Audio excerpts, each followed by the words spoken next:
لیکن اس رات کی مختصر سی گفتگو نے میری زندگی کا ایک نیا باب کھول دیا۔ جی ٹھیک سنا آپ نے، نیا باب۔ اب اس کا میسج کرنا معمول بن گیا۔ روز میسج کرتا، کبھی کوئی بہانہ تو کبھی کوئی۔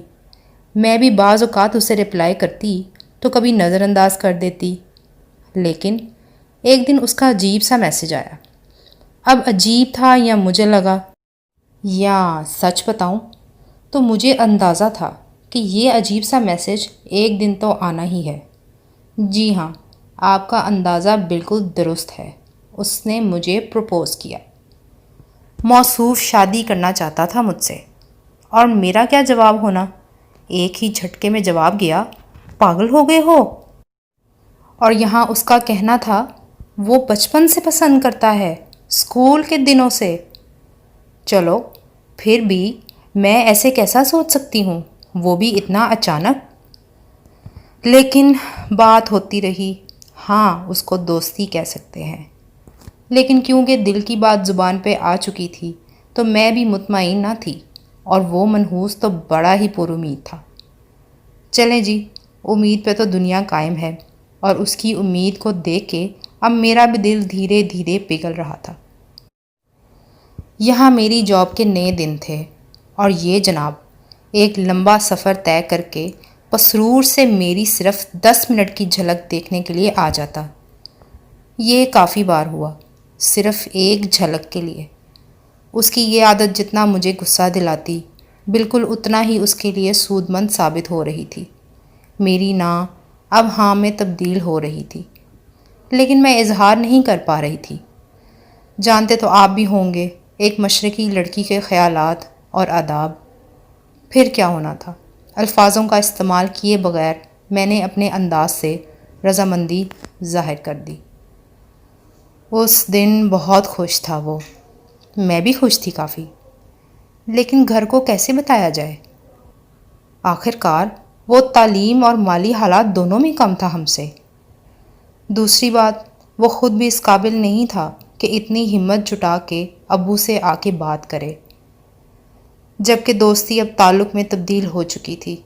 اب خاندان کی تقریبات کا انتظار کیا جاتا تھا کہ کوئی تقریب ہو تو محبوب کو دیکھا جا سکے، اور یہ تقریبات پھر تو ہونے کا نام ہی نہیں لیتی تھیں۔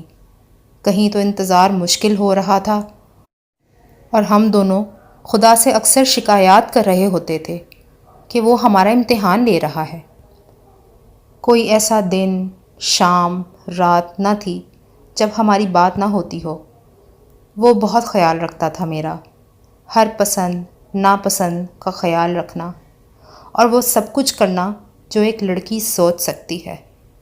میں مطمئن تھی اور انتظار میں تھی کہ کب آئے گا اور مجھے لے کے جائے گا اپنے گھر، اپنے نکاح میں۔ یہ انتظار طویل تھا، لیکن اعتبار اور امید قائم تھی۔ آخر کار بات کچھ آگے بڑھی۔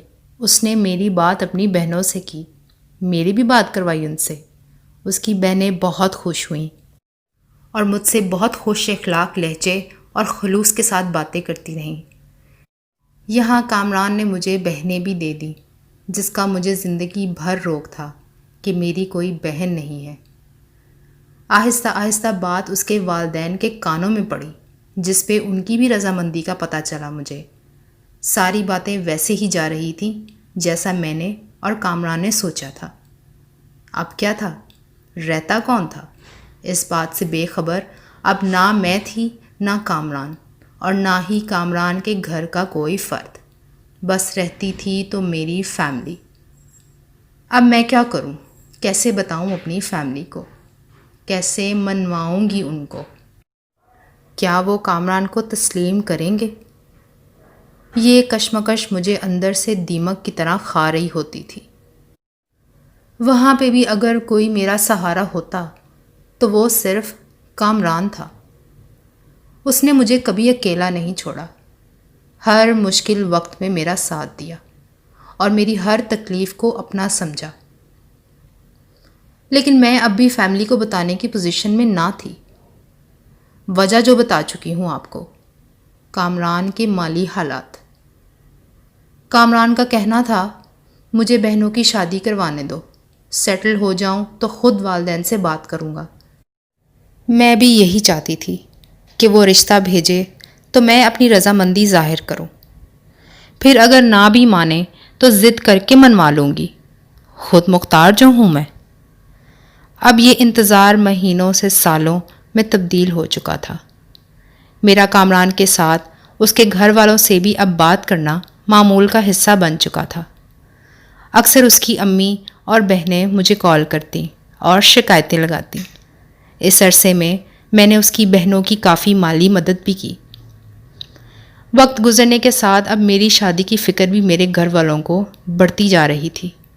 اچھے رشتے آ رہے تھے، جیسے کہ سب کو پتہ ہے نوکری والی لڑکی تو سب کو ہی ایسی لڑکی چاہیے، لیکن یہاں اتنے اچھے اور امیر رشتے آ رہے تھے کہ میرا دل گھبرا رہا تھا کہ میں کیسے جسٹیفائی کروں گی اپنی پسند اپنے گھر والوں کے سامنے، کیسے موازنہ کر پاؤں گی، کہاں یہ رشتے اور کہاں کامران۔ لیکن جب چاہت جھوپڑی میں رہنے کی ہو تو شیشے کے محل بھی آپ کا دل نہیں پگھلا سکتے۔ میں نے ہر رشتے میں کوئی نہ کوئی نقص نکال کے اس کو منع کیا۔ میرے گھر والے سمجھتے تھے کہ میں شادی ہی نہیں کرنا چاہتی، اور میں بتا بھی نہیں سکتی تھی کہ میں کسی کا انتظار کر رہی ہوں، کیونکہ کامران نے صاف منع کیا تھا بتانے سے۔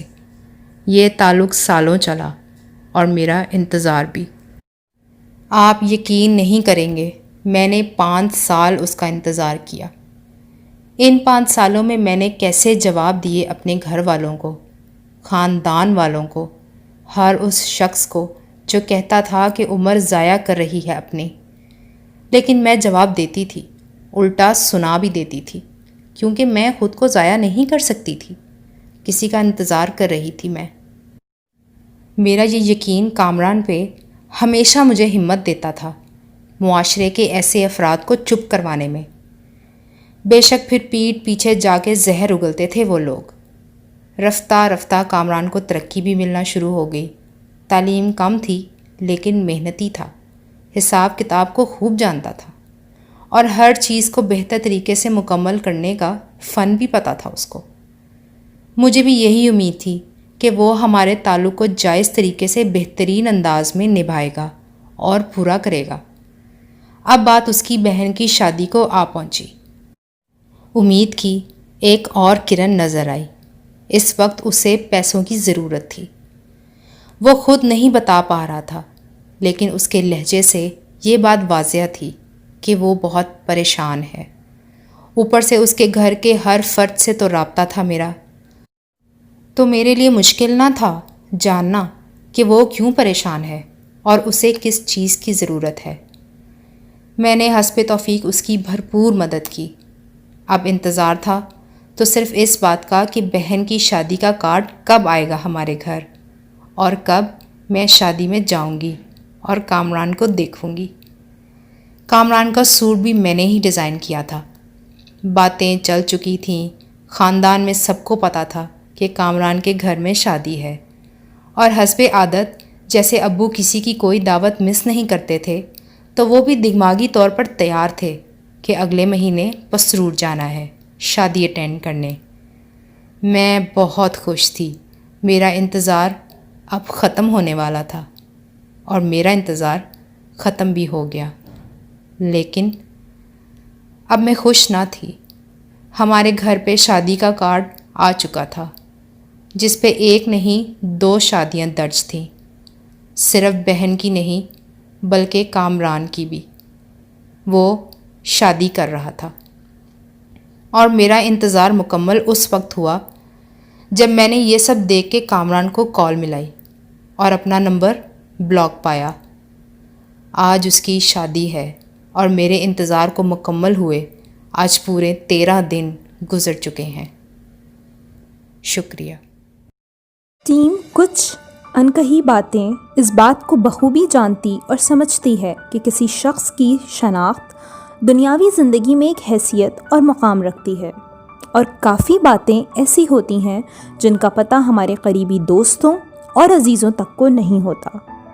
اس بات کو مد نظر رکھتے ہوئے اس سچی کہانی میں استعمال کیے گئے تمام کردار فرضی بتائے گئے ہیں تاکہ لکھنے والے کی مکمل رازداری ہو سکے، جبکہ ہماری ٹیم واقعے کو ترتیب دینے اور اسے ایک کہانی کا عکس دینے کے لیے الفاظوں اور فقروں کے صحیح اور مناسب استعمال کو اپنی ذمہ داری سمجھتی ہے، جیسے ناظرین ہر بات کی باریکی کو جان کے کہانی میں چھپے ہوئے سبق کو سمجھ سکیں۔ شکریہ۔